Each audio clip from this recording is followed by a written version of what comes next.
ಮಾನವೀಯತೆ ಮೆರೆದ ಶಾಸಕ ಸಿ ಪುಟ್ಟರಂಗಶೆಟ್ಟಿ.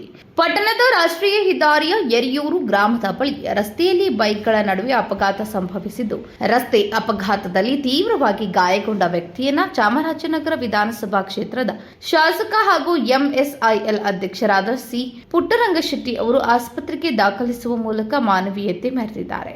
ಅಪಘಾತವಾಗಿ ರಸ್ತೆಯಲ್ಲಿ ಬಿದ್ದು ತೀವ್ರ ಗಾಯಗಳಾಗಿ ನರಳಾಡುತ್ತಿದ್ದ ಸಂದರ್ಭದಲ್ಲಿ ಇದೇ ಮಾರ್ಗವಾಗಿ ಬರುತ್ತಿದ್ದ ಶಾಸಕರು ತಕ್ಷಣ ತಮ್ಮ ಕಾರನ್ನ ನಿಲ್ಲಿಸಿ ತಮ್ಮ ಕಾರಿನಲ್ಲಿ ಗಾಯಾಳನ್ನ ಕರೆದುಕೊಂಡು ಯಳಂದೂರು ತಾಲೂಕಿನ ಸಾರ್ವಜನಿಕ ಆಸ್ಪತ್ರೆಗೆ ಸೇರಿಸಿ ಚಿಕಿತ್ಸೆ ಕೊಡಿಸಿದ್ರು. ಶಾಸಕರ ಮಾನವೀಯ ಕಾರ್ಯಕ್ಕೆ ಗಾಯಾಳು ಹಾಗೂ ಸಾರ್ವಜನಿಕರು ಧನ್ಯವಾದ ಅರ್ಪಿಸಿದ್ರು. ಅಪಘಾತವಾದ ಗಾಯಾಳು ಇರಿಸುವಾಡಿ ಗ್ರಾಮದ ನಾಗರಾಜು ಎಂಬುವವರ ಪುತ್ರ ಸಚಿನ್ ಎಂದು ತಿಳಿದು ಬಂದಿದ್ದು, ಕೆಲಸದ ನಿಮಿತ್ತ ಕೊಳ್ಳೇಗಾಲಕ್ಕೆ ಹೋಗುತ್ತಿದ್ದು ಯರಿಯೂರು ಗ್ರಾಮದ ಬಳಿ ಈ ಘಟನೆ ನಡೆದಿದೆ.